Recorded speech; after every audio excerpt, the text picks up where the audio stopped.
You turn the key on a cold morning. The dash lights drop. The starter gives you that sad little click, and right away everybody says, "Battery is finished." Maybe, but maybe not. I have seen plenty of car and truck batteries look dead on the first test, and after a proper clean, a slow charge and a little desulfating, they wake back up. No magic powder, no silly internet trick, just a meter, a charger, gloves, patience. Very simple. Before we buy anything, we find out if it is dead or just asleep.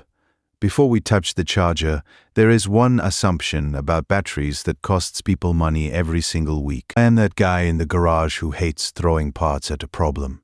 Cars, pickups, tractors, work trucks, we have done this many times. And I am telling you, a weak start does not automatically mean a bad battery. What you are going to learn is how to inspect it. Clean the terminals, test it the right way, slow charge it, try to break up that sulfation, and then be honest about it. If it is worth saving, beautiful. If it is cracked, frozen, leaking, swollen, getting hot, or just unsafe, we stop. Very simple. This is mainly for serviceable lead-acid starting batteries, not every battery on Earth. Dirty posts, short trips, low charge, a little parasitic draw, they can all fool you. The first test is not with a fancy machine at all.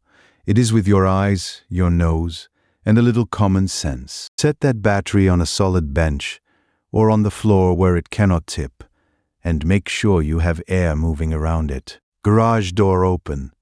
Fan away from the battery. No cigarettes, no grinder sparks, no torch, no little flame heater sitting beside it. When these things charge, they can give off hydrogen gas, and hydrogen does not give you a second warning. It just pops. Now, before we touch anything, glasses on, gloves on, rings and watches off. Keep a little baking soda and clean water close by, because battery acid will burn skin, eat holes in your shirt, and ruin whatever nice pants you forgot you were wearing. Ask me how I know. Very simple. Now inspect it like you mean it. Cracks in the case, wet acid trails, bulging sides, loose posts, rotten seams, burnt smell, or a battery that froze and swelled up. Stop right there. Do not charge it. Recycle it. Because a damaged case or internal short can turn a simple little revival job into heat, gas, leaking acid, or an explosion. Safe inspection decides if we continue or quit. If the case passes, now we can do the little cleaning job that sometimes fixes what people call a dead battery. Now we take the cables off and do not get fancy. Negative comes off first, then positive. That way, if your wrench bumps metal, you are not making fireworks under the hood. Loosen it, wiggle it, lift it off, and lay it where it cannot spring back in touch. Now look at those posts. If they are dull, gray, crusty, or have that white or blue-green fuzz around them, that battery may not be dead at all. It may just be blocked. Take a terminal brush or a fine abrasive pad and clean the posts and the inside of the cable clamps until the metal is bright. Not pretty. Bright and solid. If the tray has corrosion, mix baking soda with a little water and scrub around the area. Let it fizz. Wipe it up, but do not pour that mess into open battery cells. Very simple. Then check the cable ends. Loose clamps, broken strands, green corrosion creeping under the insulation, bad ground straps from battery to body or engine block, all that steals power. The starter wants heavy current, and one dirty connection can drop voltage so bad a good battery acts weak. Once the path is clean, the meter can finally tell us whether the battery is low, sick, or truly finished. Now grab your digital multimeter, and before you touch anything, let that battery sit a little while if the car was just driven or it just came off a charger. Do not test it hot and excited because it can fool you. Let it rest, then put red on positive, black on negative, right on the battery posts, not on the cable clamps. A healthy full battery is usually sitting around 12.6 to 12.8 volts. If you see about 12.4, that is partly charged. 12.2, that is getting low. 12.0, or under that, now we are talking deeply discharged. Not automatically junk.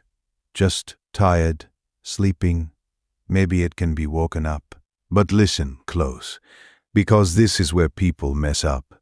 Voltage is not the whole story. Voltage tells you what is sitting there right now, but it does not prove the battery can hold power or crank an engine. It is like looking at the fuel gauge and never checking if the engine runs. Good number, bad battery, can still happen. If it is a serviceable flooded battery with caps, look inside with care. The plates need to be covered. If a cell is low, top it up with distilled water only, not tap water, not acid, unless you are doing a specific professional procedure. And if one cell is way lower, one cell will not bubble while charging, or the whole battery sits around 10.5 volts. That usually means a shorted cell. Renewal will not fix that. Now comes the part people rush, and rushing it is exactly why they think the trick does not work. Now we put the charger on it, but we do it the calm way. Charger unplugged first. Red clamp to positive, black clamp to negative. Make sure those jaws are biting clean metal, not paint, not loose fuzz, not barely hanging on. Then plug the charger in and choose the right battery type, 12-volt lead acid, flooded, AGM, or maintenance mode if your charger has it. And here is the part that saves batteries. Do not grab the biggest charger in the shop and try to blast it back to life. Use a low charge if you can. 2 amps, 5 amps, maybe 10 amps on a bigger truck battery. Very simple. Give it time. Why? Because inside that battery, the plates need to accept current evenly. Slow charging keeps the heat down, lets the chemistry catch up, and gives those tired plates a better chance to wake up instead of getting cooked. Trust me, we have seen batteries fail just because somebody got impatient. Keep your hand near it once in a while. Warm is normal. Hot is not. If it hisses hard, smells rotten, swells, leaks, or the charger keeps throwing a fault, stop. That one earned a trip to recycling. But charging alone is not the whole secret, because the real enemy is a crusty buildup hiding inside the plates. That crusty buildup is what people call sulfation. Sounds fancy, but it is very simple. When a lead-acid battery sits low, or sits dead for weeks, little lead sulfate crystals start hardening on the plates inside. Instead of the plates grabbing power and giving power like they should, they get coated up. So the tester says weak, the charger acts confused, and everybody thinks, well, that battery is finished. But not always. This is where the so-called German secret comes in. And if I am saying that funny, forgive me, but you get the idea. A lot of smart chargers have a button that says repair, recondition, pulse, restore, desulfation, something like that. That is the safe home method. You hook the battery up the right way, pick the correct battery type, and let the charger do its little pulse routine. Now do not rush this. This is not a 5-minute miracle. Sometimes it takes all night. Sometimes it takes a full day, maybe even 2. That is okay. The charger is trying to break up that hard coating slowly, without you playing scientist in the driveway. And listen, do not start dumping random chemicals in there. And do not drill seal batteries. That is how you ruin a battery. Make a mess, or create a problem you did not have. This works best on sulfated batteries, not broken plates, shorted cells, or batteries that are just worn slap out. After the charger says done, we still do not celebrate yet, because a battery has to prove itself under load. Now when that charger says full, do not yank it off and call it fixed. Let that battery sit. Very simple. Set it on the bench, no charger, no headlights, no nothing, and give it a few hours. Overnight is even better if you have time. Then come back with your meter. A good charged 12-volt battery should settle somewhere in that mid 12-volt range. If you see it sitting nice, that is a good sign. If it was 12.7 and now it is diving down fast, 11 something, 10 something, trust me, it is telling on itself. But voltage alone is not the whole story. This is where people get fooled. A weak battery can sit there looking pretty on a meter. Then the starter asks for hundreds of amps and boom, it falls on its face. So use a real load tester if you have one, or a conductance tester, or put it in the vehicle and watch the meter while somebody cranks it. Keep your eyes peeled. If it cranks strong and the voltage does not collapse, that battery earned another chance. If it drops hard, gets hot, or will not hold charge overnight, it is done. Now the battery may be back, but keeping it alive is where the real money gets saved. Now the trick is, do not punish that renewed battery the same way it got weak in the first place. First thing, clean those terminals. Get the crust off, make them shiny, tighten down, and put a little terminal grease or protective spray on there. Not a pound of it. Just a light coat. A loose, dirty connection makes the battery work harder, and it will fool you into thinking the battery is bad again. Then look at the hold-down bracket. If that battery is bouncing around in a truck, tractor, or old car, that vibration beats the plates up inside. Snug it down. Very simple. And do not just start it. Move it 10 feet, shut it off, and do that all week. After cold starts, short trips, lights on, radio on. Give the alternator time to put something back in. If it sits, use a maintainer. Boats, campers, weekend cars, seasonal trucks, all of them. Sitting low is what starts the sulfation problem. And if it keeps going dead, check the alternator, belt, and parasitic draw. And this is where the bigger lesson shows up, because the battery was never the only thing being renewed. And that is the real point right there.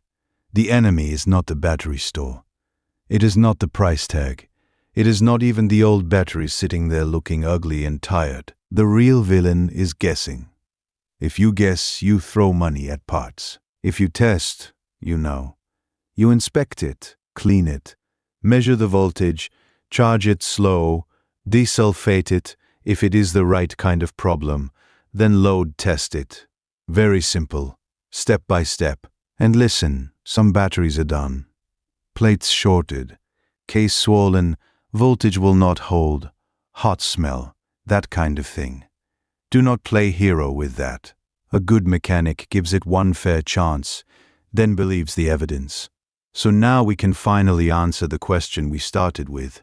Did that dead-looking battery deserve the scrap pile? So yes, that dead-looking battery might come back, but only if it earns it. Safety first, clean the posts, check voltage and water, slow charge it, use repair mode, let it rest, then load test it. Very simple. Before you buy one this week, write down your voltage before and after. Comment the age, the numbers, and if it came back. Thanks for watching.